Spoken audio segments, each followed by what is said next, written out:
So I finally got the jet ski put back together. The battery ran flat again. So I just went ahead, I've only got one battery for the GoPro, I went ahead and plugged everything back together. I've had about 3 or 4 hours out in the water and it seems to be running fine. There's 2 things wrong. I just jumped off the jet ski! Because the battery's been out of the jet ski for over 12 months, the VTS trim needs to be reset. Oh. Oh yeah, cool. And the VTS trim needs to be reset, and you can't do that without the computer. So I need to take it into a dealer, they'll plug it into the computer and reset the VTS. Then that will work. And then also there's an error that comes up. The error code is P1517, and that is that error represents a depth gauge or something on this watercraft, and this model doesn't actually have a depth gauge installed, so the sensor's reading it's faulty or it's not there. So I'll have to, the only way to fix that as well is to take it into the dealer and they'll reset that code. One problem with that, having that error code pop up, the jet ski runs perfect, get all the RPMs out of it and all the power out of it I need for like 5 minutes, and then the error comes up, which governs the jet ski down to 5,000 RPM, so you get about 40 kilometres an hour on the water, and you can ride around on that all day long, not a problem at all. Until, one good thing, if I stop the jet ski and pull the desk cord and plug the desk back in, it resets the error, and I'll get another 5 to 10 minutes out of it before the error kicks in and governs the jet ski.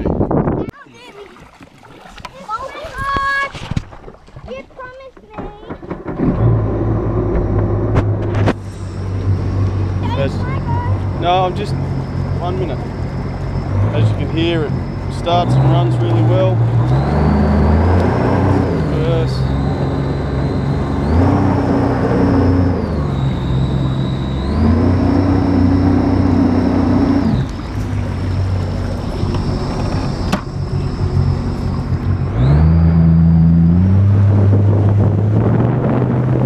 It's up and hooks pretty good.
As you can see, that's full power. I can get up to 8,000, 9,000 RPM out of that.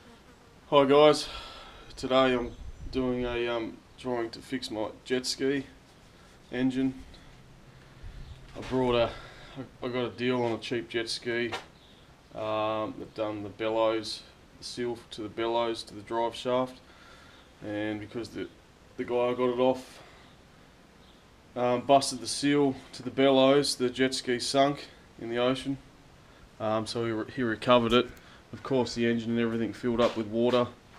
And so I bought it off him cheap and pulled the engine apart and fixed what I could. I ended up having to buy new piston rings.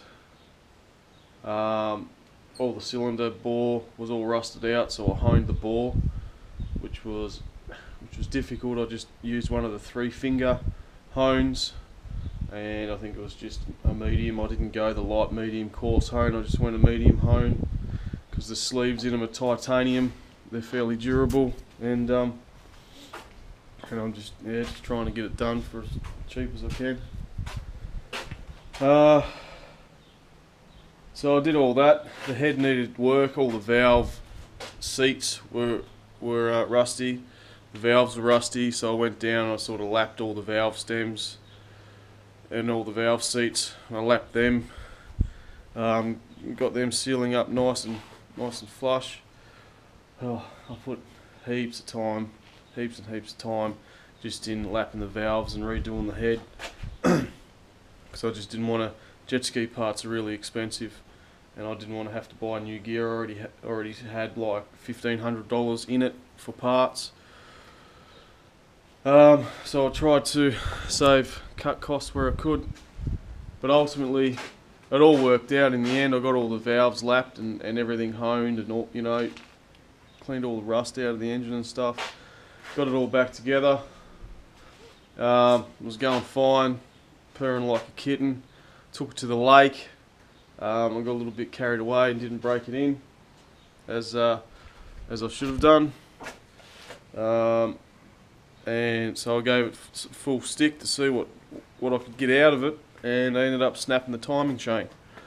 Snapped the timing chain, and then that put all the bottom end out, which came up and snapped the head off one of the valves.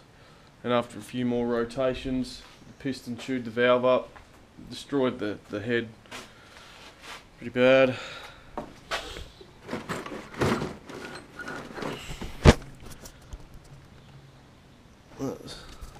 That's the valve that came out, and all that damage around the valve. That's the piston.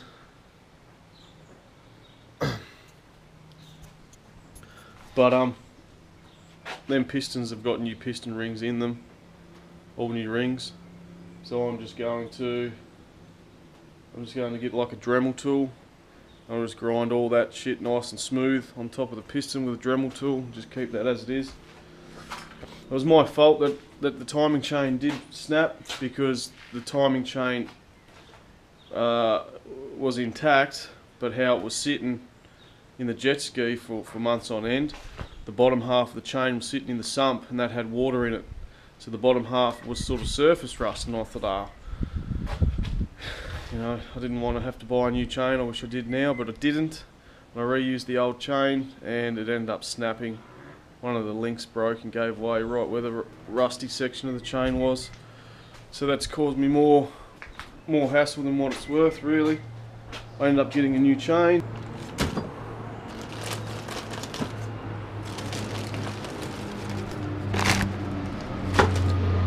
So I've got a new chain. I'm going to reuse the gasket for the timing cover and the magneto.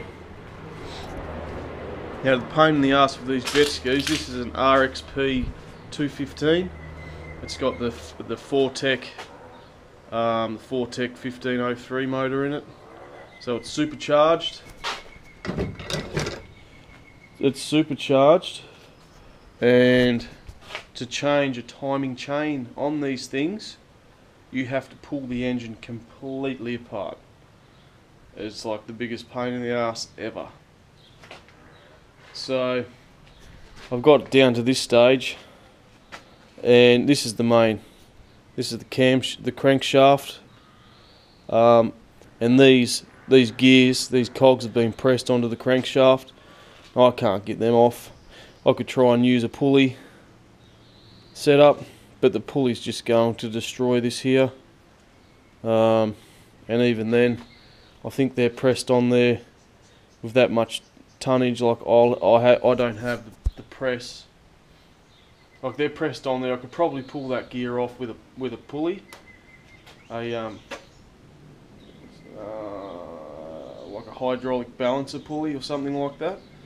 Probably get that gear off, but I won't get it back on and secure it properly again because I don't have the proper press. And these gears are pressed back onto the crankshaft with like 20 ton presses. So in my case, because I'm not a workshop and I've only got limited tools, I'm going to have to pull the whole thing apart. split the block straight down here, split the block, and then put the timing chain on and put it all back together again, unfortunately. That might be a good thing because I don't reckon I've done any bottom end damage. I mean, yeah, I've snapped the valve, but the con rods and the crankshafts and these things are, you know, all hardened steel, and the head and everything's just, you know, lightweight, hollow. The valve stems are hollow. The valves are not that, they're not as strong as, anything in the head is nowhere near as strong as the bottom end, so I just imagine the bottom end's pretty good, but it'll pay just to pull it apart and have a look anyway.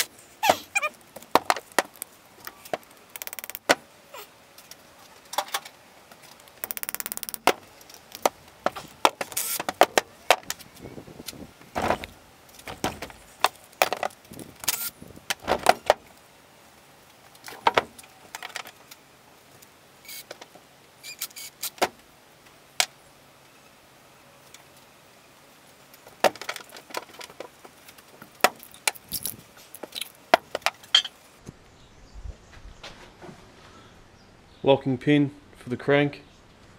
Not like that's going to really matter anyway. I'll have to pull the whole thing apart.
The worst part about pulling an engine apart completely is just all the preparation side of things. You got to friggin' you got to get a Stanley blade. You got to go through, scrape off all the sealant, all the gasket sealer, clean everything up, prep it, and then put it all back on again. It takes time, a lot of time. It's a pain in the arse time.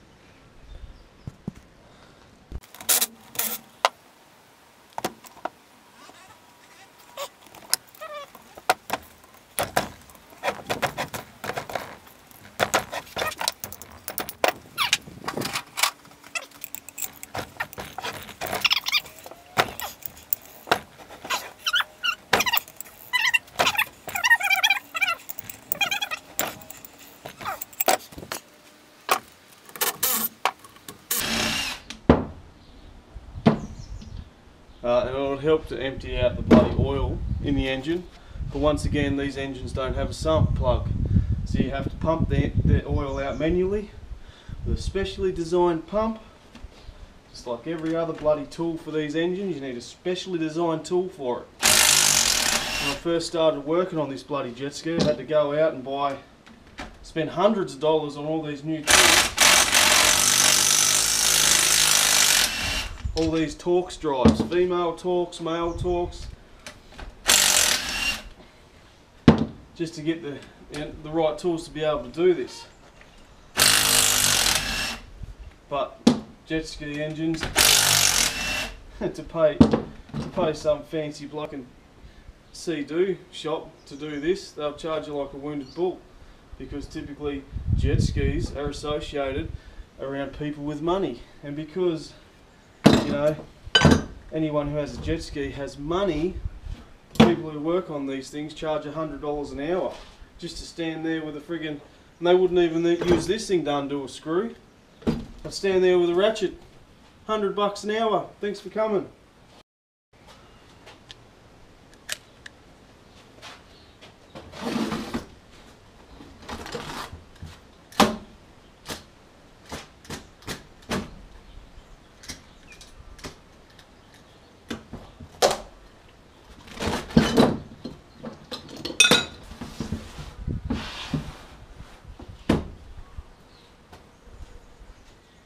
In the real world, if you want these things for your family or for yourself, you're just going to have to learn how to do them yourself. Teach yourself to do it. I didn't have all the tools to do this straight off the bat.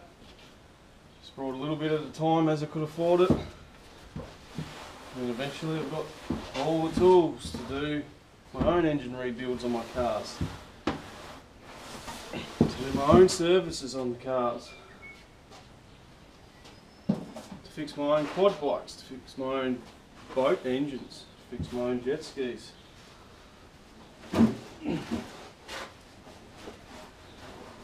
We're in the information age. Knowledge is easily accessible with the helps of Google and YouTube. You can teach yourself anything you want, as long as you've got an open enough mind and willing to learn. At the end of the day, all you need is the tools to do the job.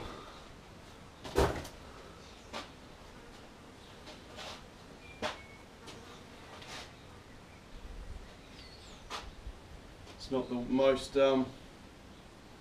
acceptable work environment, but this is what I've got to work with, and I'll make it happen.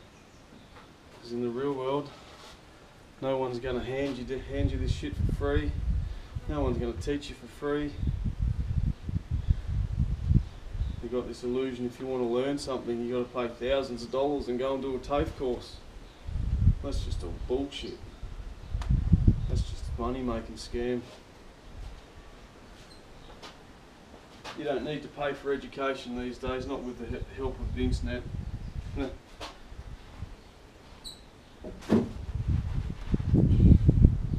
At the end of the day, anything anyone teaches you is their perspective of it and their knowledge of it, but I can guarantee you if you go through, there's more than one way to do anything. And I can guarantee you what they teach you, you pay good money to be taught. At the end of the day, you can go and find conflicting information that says otherwise.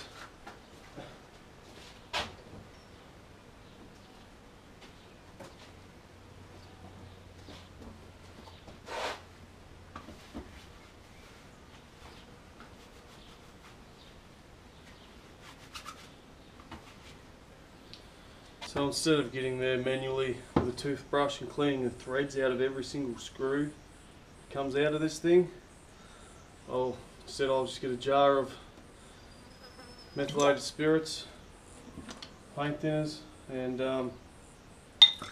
that should help to take off any grime and grit and shit that's been building up on these threads for a while.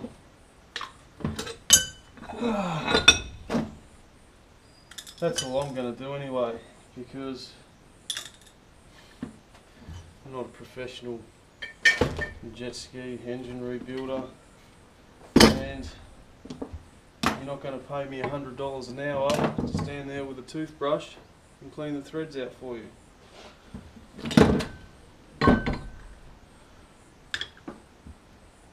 So, come up with a way that will work. Bit of a shake and clean method.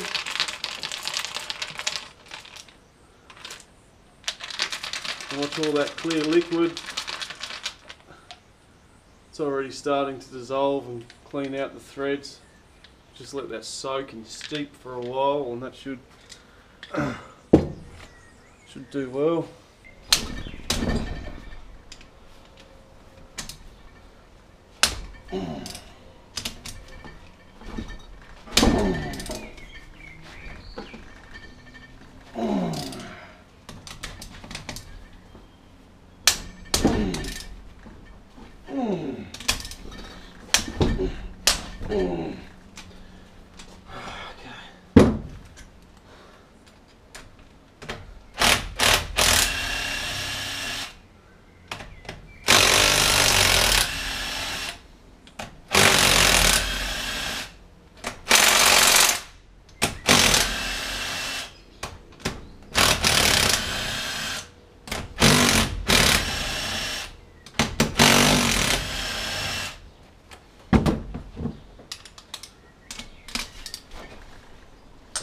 This is a lot of work just to change a fucking timing chain.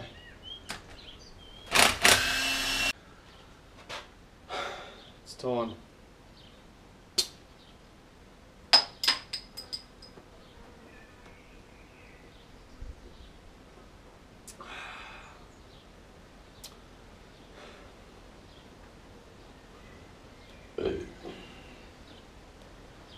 Yeah, that makes me feel just a little bit better.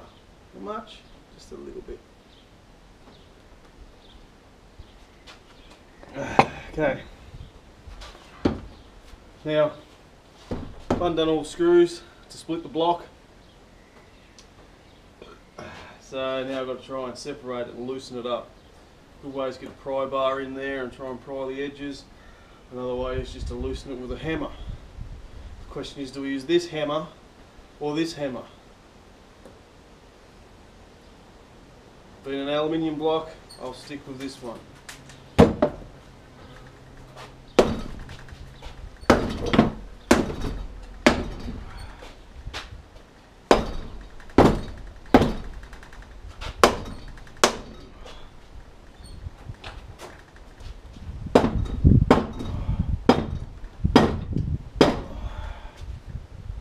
Few good hits with the right hammer, in this case a rubber mallet, and voila, things just get easy.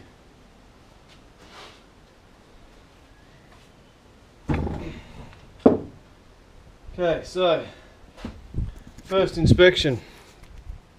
When I pulled the block apart, when I first got the jet ski, I reused all the big end bearings. And all the washers and bearings are reused in the bottom end. They were a little bit rusty, but I've gone through with like 2000 grit wet and dry and just gave them a very light sanding. Same with the journals. The journals of the crank. Oh shit! I hope I don't have to pull that fucking crank out. The journals of the crank were a little bit rusty. You can see by the little black pits on either side. Them little black pits are built up on the sides of the main bearing, so I'm not going to worry about that. I just used wet and dry with the journals, just cut long strips of wet and dry. Started off with like, what was it, like 400, then I went to 800, then I went to 1200, then I went to 1500, and the journals came up good. Bit of a wet and dry. No need to send them into a machine shop and spend, you know, $500 to get them to machine them. Just use wet and dry sandpaper. Cost me $1.20 from Bunnings, and that worked out a treat. So first inspection, everything looks pretty good.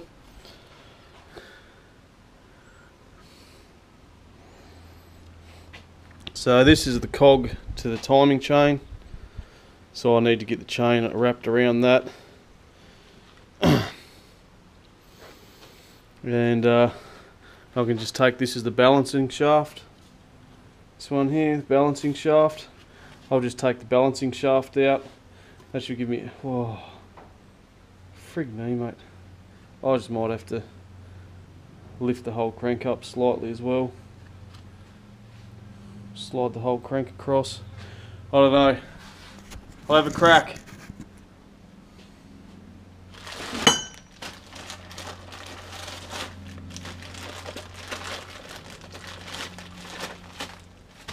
So I got the timing chain many moons ago.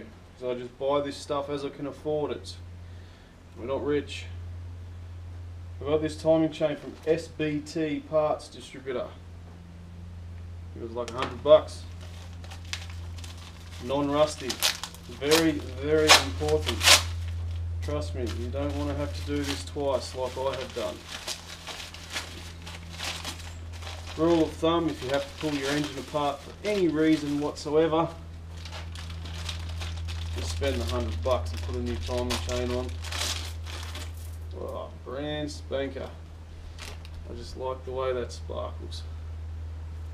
Beautiful. So my older chain was sitting in the engine like this. This bottom part was sitting in the bottom of the block, so this section here on the chain was rusty. And I didn't think much of it. I thought, it's only a little bit of surface rust. These timing chains, they're quite durable and quite solid.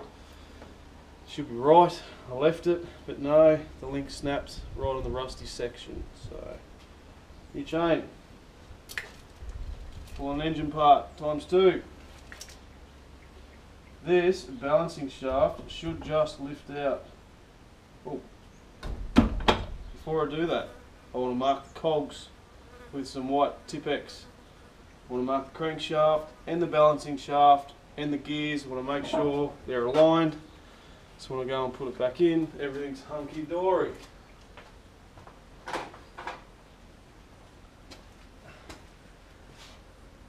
Dirty old Tipex bottle. I've used this many times before.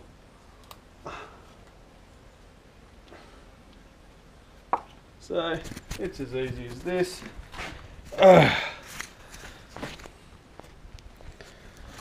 My timing marks for the balancing shaft is pointing straight up. The mark on the crankshaft is pointing straight up. I will just put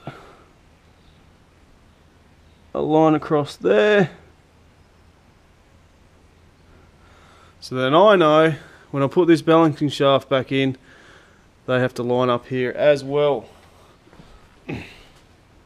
Engine these days have all the timing marks and all the locking pins and everything in them with all these new engines. This is like a high performance, a new high performance engine. You know, you don't really need to mark anything. All the plugs, all the electrical plugs and stuff, when I first pulled it apart, I went and marked all the cables, you know, 1 dot for there, you know, and all the connections. I marked all the connections as well. But what I found out was that none of the connections were the same. They all had their own unique either colour coding termination or their own unique little socket, and it's idiot proof. You can't stuff it up. So, you know, if your jet ski ever does break down and you're like, oh, I don't know, just have a crack. Might take you a long time to learn it initially, but you'll learn it. When you learn it, you're going to save yourself a lot of money. Money can go towards other things.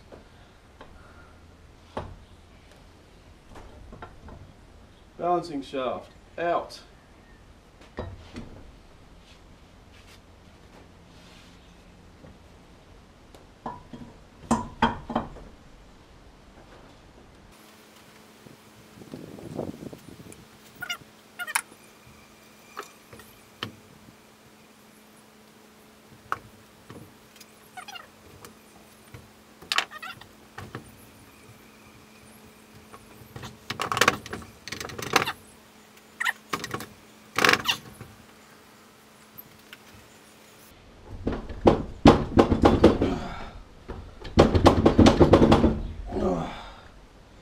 Why does everything with engines have to be so difficult? Be back in 5. Let me sort this out.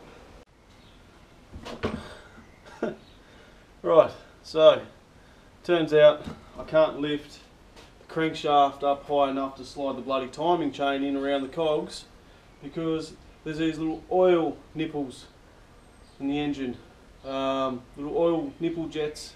So I've got to take them out because they're sticking up into the piston cone, and as I'm trying to pull the crankshaft out, the little jets are hitting on the back of the piston, stopping it from sliding any further. So now, just to salt the wounds, I'll take them out on top of everything else that I've had to do. You know, it's down to the... I'll take them out, get the chain on, start putting it back together.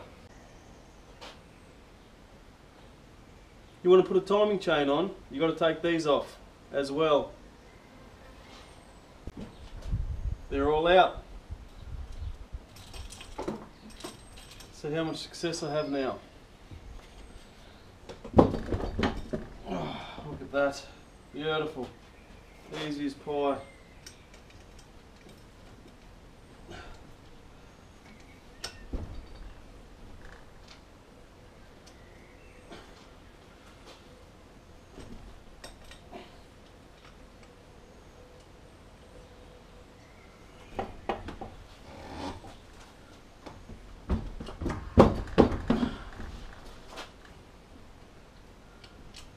Now I don't want to pull all the pistons out that far that I have to bloody use the valve. Don't want to have to use the piston ring sleeve tool. So I want the piston rings to stay in the sleeve, in the cylinder bore. So I only want to pull the crank up just enough so I can get the chain, timing chain in around the chain gear, which is there. This lug here was stopping me before, so I just have to lift the crank up just enough to get it past that lug. And then also the timing chain guide lug was in the way as well. So all the big ends are in position. Slide all the big ends back down. They are worn, but they're going to do the job, because at the end of the day I only want it going so it's reliable enough to take out in the lake. If it breaks down, I'll just paddle back to the shore side. I'm not going to go deep sea fishing on the jet ski. You know, if I was and decided to take it deep sea or take it island hopping, I'll probably want to do a complete engine rebuild. But as it is now, I've got limited funds, you know, and I'd like to have the ability to be able to, the luxury to enjoy a pleasure craft like a jet ski, and have me and my family enjoy that through the summertime. So I'm just going to make it work with the funds I have available. So all the big ends are staying in there, all the spacers, these little things here, thrust washers, you know, they're all staying in there. They're a little bit scratched and whatever, but they're still good, man. They're still good. So that is what you have to do to the engine if you want to get your timing chain on. If you bust a timing chain and that's all that's wrong is a timing chain, you might as well do a whole engine rebuild, because this is the extent of replacing a timing chain. It's not easy like a car. That's probably the reason why they do it as well. You know, planned obsolescence. Someone who designed the engine sitting back, rubbing their hands together going, ha! We'll make a weak link in the engine, being the timing chain. When that goes, we'll make more money out of you by having to rebuild the thing. And yeah, so anyway, just teach yourself how to do these things, man, and you'll be right. You'll always have money in your back pocket.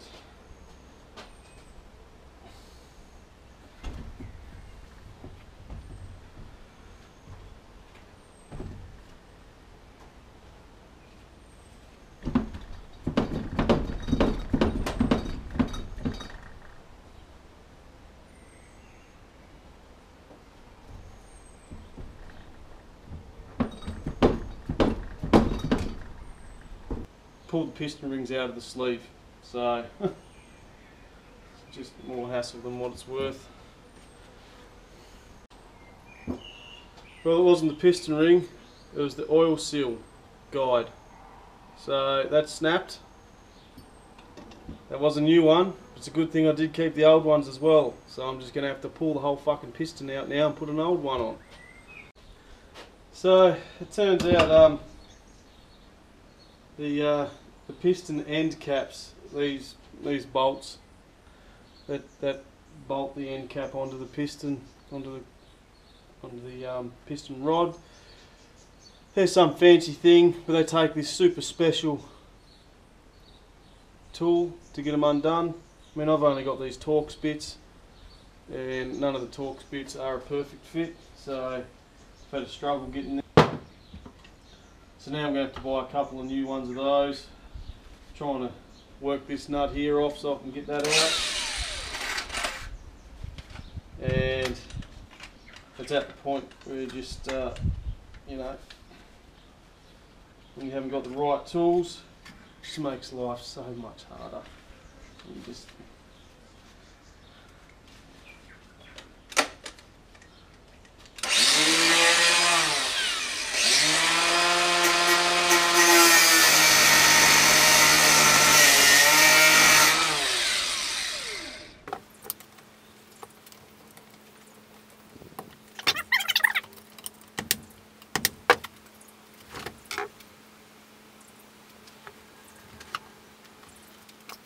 I've got no other choice. I'm just going to have to cut the bloody nut off now because it's a pain in the ass.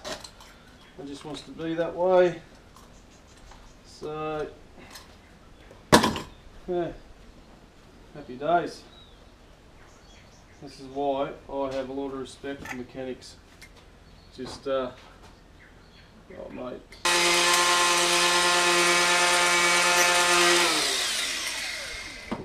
Fuck off, you cunt.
There it is, the busted oil ring.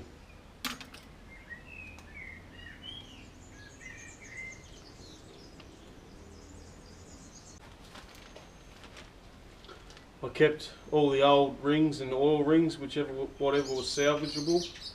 So even though I've busted one of the new oil rings. Okay, so the GoPro battery went flat yesterday. And all greased up, I just continued to go ahead and reassemble the engine.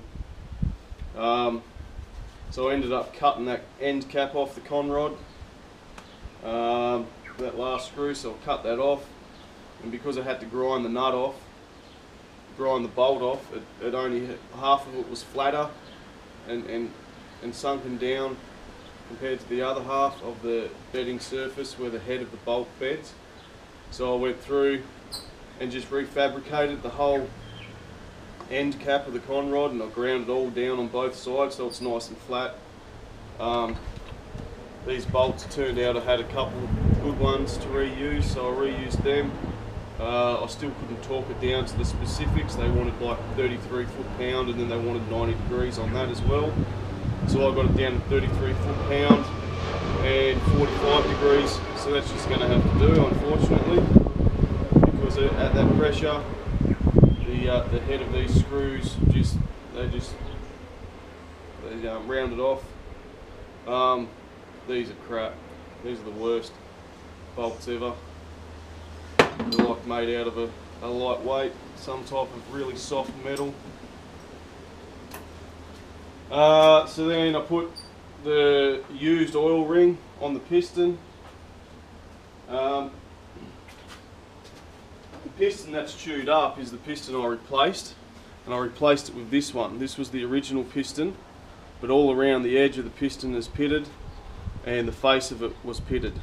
And I thought that was bad, so I spent $100, got another used piston, which was this one here. So that piston is chewed up quite a lot more now because of the valve, that head that snapped off in the engine. But I've just gone through with sandpaper, smoothed out all the ridges, smoothed it off, and then sort of filed and etched the where the valve recess on the top of the piston. So I etched in here and got all that nicely, so the valve will sit back in there reasonably okay. I'm not too concerned with that. That's just a cosmetic thing. Might lose a little bit of horsepower, but overall there's new piston rings in there, and that's where you get the compression from, the piston rings. So the original head, I went out and brought a second-hand head. This was the original head that went with it. So this was the original head, and then I reused that, but after chewing up the valve, it's sort of done all this damage in around here, and that's right next to the valve seat. So see the snapped off valve in there. So because all that damage is right next to the valve seat, I don't think this head is reusable. It'd be a waste of my time, and I don't want to reuse all of these valves. Because of their rusted, the stems were rusted and stuff, they could be insignificant. So I got a second-hand head in here, another second-hand head. The second-hand head came off. Another RXP, Seadoo RXP. It's a used head. Everything's intact. So it's got the head, it's got all the valves, all the rocker assembly, and the rocker arms. It's all intact, just a plug and play setup. I don't have to go and lap any valves or anything like that. I just plug the used head straight back on. You know, I got it used from a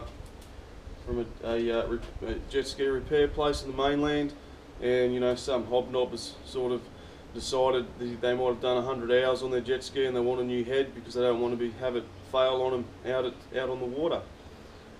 So their loss is my gain. Typically with these heads, I've priced them to get a new, like not a new, but a used reconditioned head is $1,350. So and you have to send your old head back. So they want your old head with everything on it, plus $1,350, and they'll give you another used head that's been reconditioned with new valves and everything in it. So I paid $700 for this used head, and I saved myself a lot of money. I've got the spare head, the other head as well, for spare parts just in case. So it's good as gold. After I got the oil ring back on the piston, oh yeah, it was a pain in the ass actually. Right part, I thought I could get away with just undoing the crank and then lifting the end of the crank up where the timing gear is, sliding it over the cog and put it in. But it's not that easy. They've got a lug on one side of the cog which protrudes out from the block, which stops the chain going through, and that lug is a guide for your timing chain guide. And they've got another lug sticking out from the engine block which stops the chain from sliding past. So it's really difficult just to lift the crank up and slide the chain through. There's just not enough. And so I pushed my luck anyway and made it work. By doing that, I've pulled the piston down too far in the bore, and the oil ring's popped out and hasn't gone back in. Broke the oil ring. So in the end I had to and the way the bores are designed, I couldn't pull all the pistons out from the bottom of the block. They all had to go through the top of the block because there's a recessed lip at the bottom of these blocks which stop the piston from coming right down through. So I had to unbolt the piston, push it out through the top of the block, put the old oil ring on there, plug it back in, torque it all down, bolt everything back up. I ran out of this, well, I still have some of this stuff. That's still good. I probably should have used it, but it's ultra black gasket maker, you know, and I used this last time to seal up the crankcase and the block together. But this time around, I just wanted to have a go and give it a crack because you hear about how good of a product Sikaflex is. So I use Sikaflex to seal up the block, and I've used Sikaflex as a gasket for anywhere to put it all back on. It might stick a lot better than this stuff. But I've heard stories of people putting Welsh plugs and just Sikaflexing the Welsh plug back in the engine block, and they've stayed true and held really well, you know, never failed. So I'm just gonna, I've Sikaflexed all of this, you know, I'll let you know in the near future, no doubt, how the Sikaflex held. Yeah, so today I'm going to put this engine in the jet ski, bolt everything onto it, clamp the head down, I should have the jet ski running.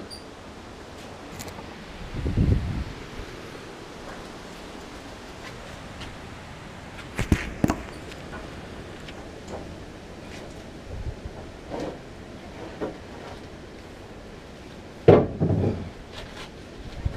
do have an engine crane.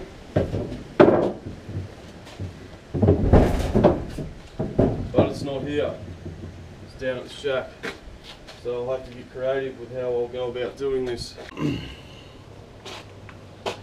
Just using silver grade anti-seize Loctite for these nuts. They do recommend some special fang dangle sort of thing that's, you know, 5 times more expensive.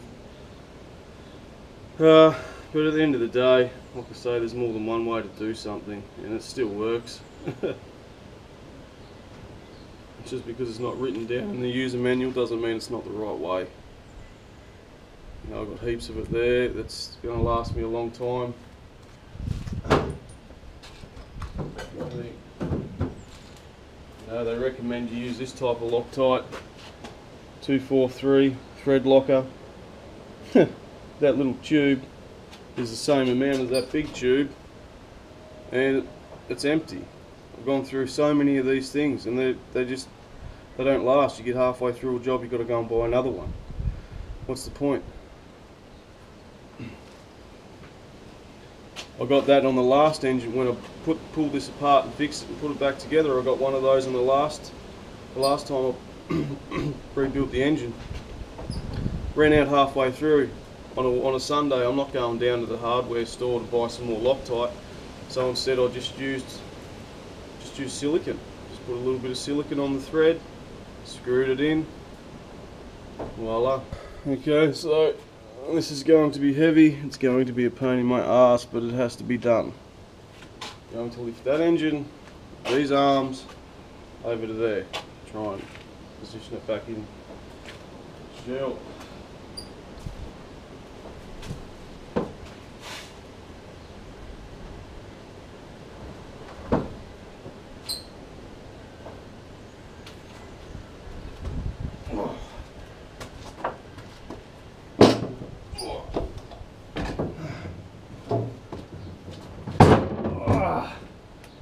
Freak me.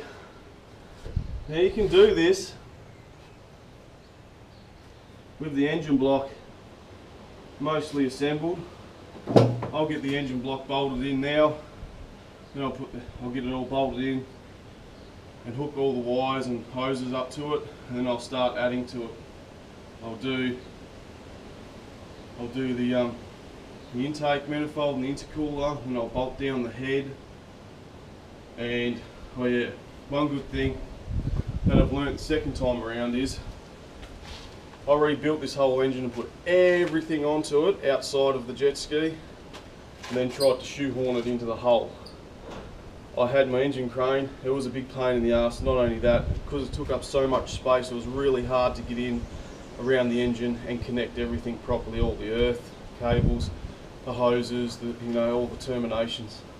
So this time around, we're going to put it in like this, hook everything up without the head or the intercooler or the exhaust manifold sticking out the side of it, which will give me easy access around the engine.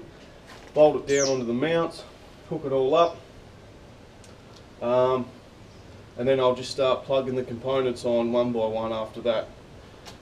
That would be the easiest way, and I recommend doing that. Anyone out there that's going to rebuild one of these 1503 Fortec engines, it's the best way to go about it. Put it in parts. It's not going to save yourself a whole lot of time. It'll just make your job a lot quicker. One thing, I did buy new engine mounts for this jet ski. Three new engine mounts. But this one over here stripped. So what I'm going to do, the thread in there stripped, so what I'm going to do is just fill that with Sikaflex, and then also around the rubber base with Sikaflex, and then I will plonk the engine in, and I'll just slide a screw in there, and then when the Sikaflex cures, it's going to lock onto that screw, and that screw is going to anchor down into the mount. These engine mounts don't take much. I think it's like 18 foot-pound per mount, which is not much tension at all. It's just there just to hold, stop the engine from vibrating. And if you can fabricate, it's a good idea to try and design a chain that wraps around the engine mount from inside the hole to the engine mount on the engine, a chain just to stop the engine from lifting when a mount does give way. Because the reason why the previous owner sunk this jet ski is he didn't realise, but he busted two engine mounts, the two rear ones. He's got two at the back and one at the front. And because he'd busted the engine mounts and been jumping waves and stuff in the ocean, the engine's been doing this, slapping up and down inside the hull. And of course the drive shaft and the bellows and everything, they've been going up with it, and they just gave way and broke and sunk the jet ski, because your bellow is what keeps the water out. So I've just Sikaflexed that busted engine mount. In the future, what I would do, the reason why I brought new engine mounts in the first place, because as you can see, there's like a metal cap that sits in here into this rubber mount, and then the thread for the metal cap is down in this hole. And the reason why I brought new engine mounts is because all these caps, metal caps, had been separated by the rubber. So the rubber mount and everything is still in really good nick, just the cap was separated. In the future, what I will do is, instead of buying new engine mounts, they cost me like 80 bucks each, I will not silicone, but use Sikaflex, like the best quality Sikaflex you can get, and I will I'll Sikaflex them end caps back down onto this rubber mount. And being rubber and Sikaflex, it's going to stick really well. You know, at the time, I thought there was no way to repair something like this, but yeah, you live and you learn, and thanks to YouTube and Google, you know, and a lot of common sense and just practical experience in doing it, pick up these things. So I hope this information helps someone else later on down the track and saves them some money too. Take my phone out of the pocket. I don't want to bust my new phone. Or my bank card, or my driver's license.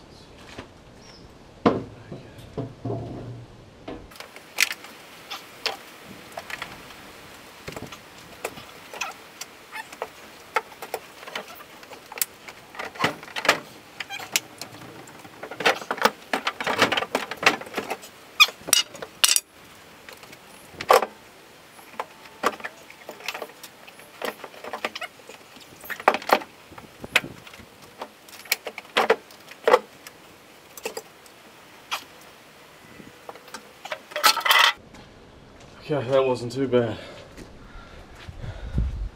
As you can see, engine's in. That gives me plenty of room either side to bolt everything and wire everything up to the stage. It needs to be out before I add the supercharger and everything else like that. Supercharger can't go on until you bolt the drive shaft on, and then you've got to take the jet pump off to get the drive shaft off. It's a nightmare. So once the engine's in and bolted down to the mounts, the next thing to do is put the drive shaft in. This drive shaft slides down into here, into the PTO, and then you've got to slide this floating ring all the way up here and seal off the bellows. This section here is called the bellows.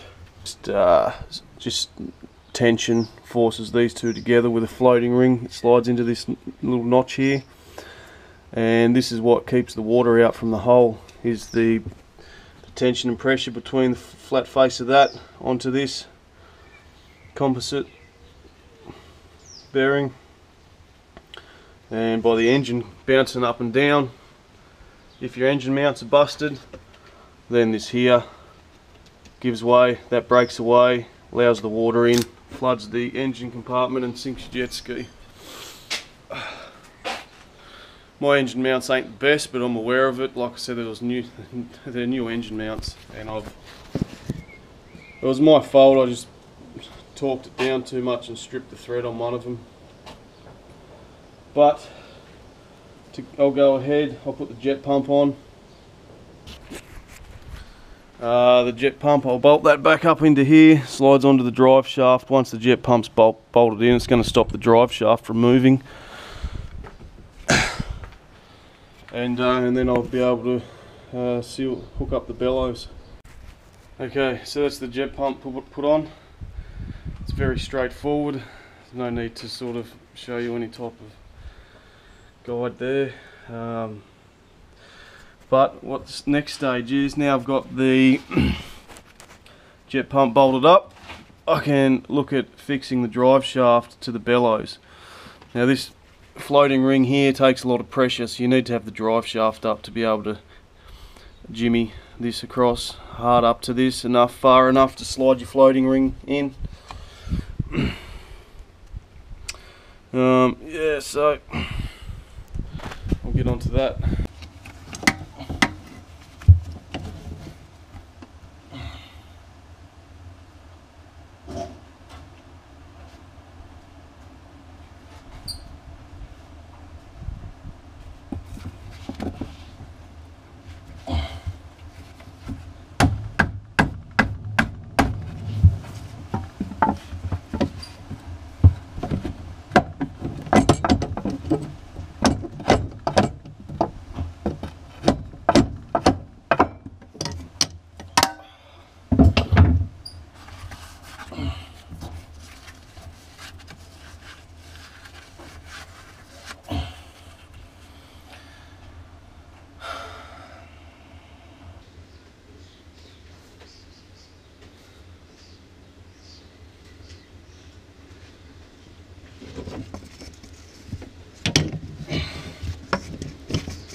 Like I say, to get this floating ring on, it's a pain in the arse, it really is. Just going to add some WD-40 on the shaft, try and help lube it up.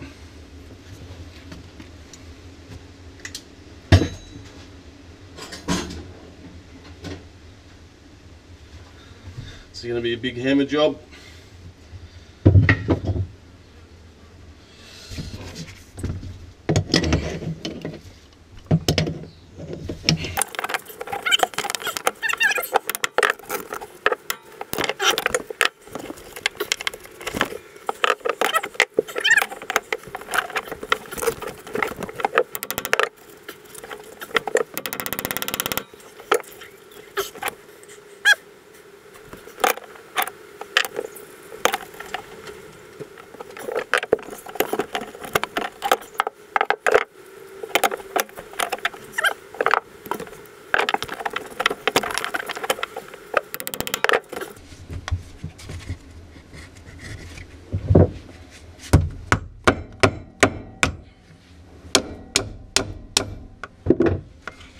Yeah, mate. All the dandelions. Yeah, I'm gonna have to mow them down soon.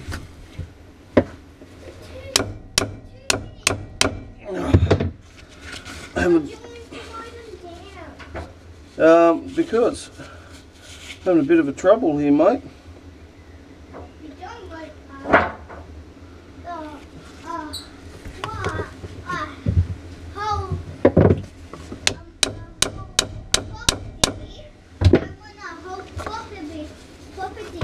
To be filled up with dandelions. What do you reckon? Yeah, good. We might have a jet ski this summer to have fun on. Sound good?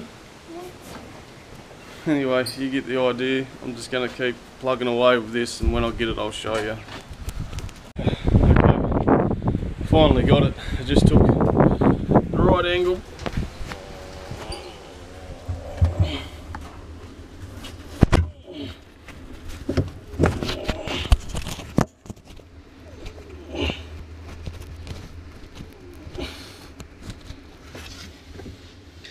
So if you can see, here's the block, the shifter. Slid that back far enough so I can get to the notch where the floating ring is. And this little half circlip thing right here is the floating ring. Slid that on.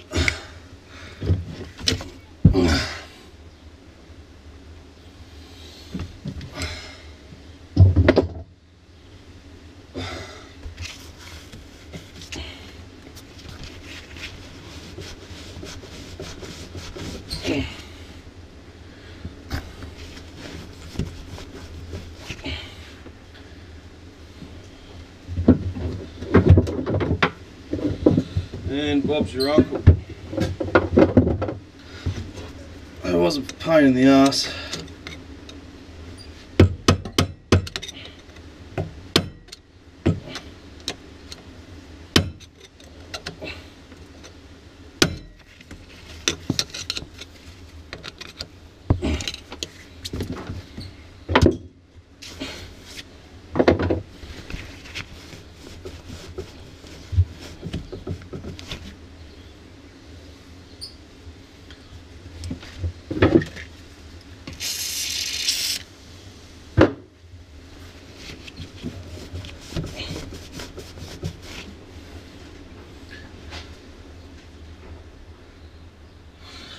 Okay.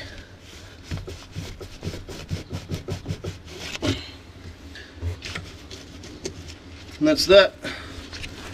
With the help of a lot of WD-40.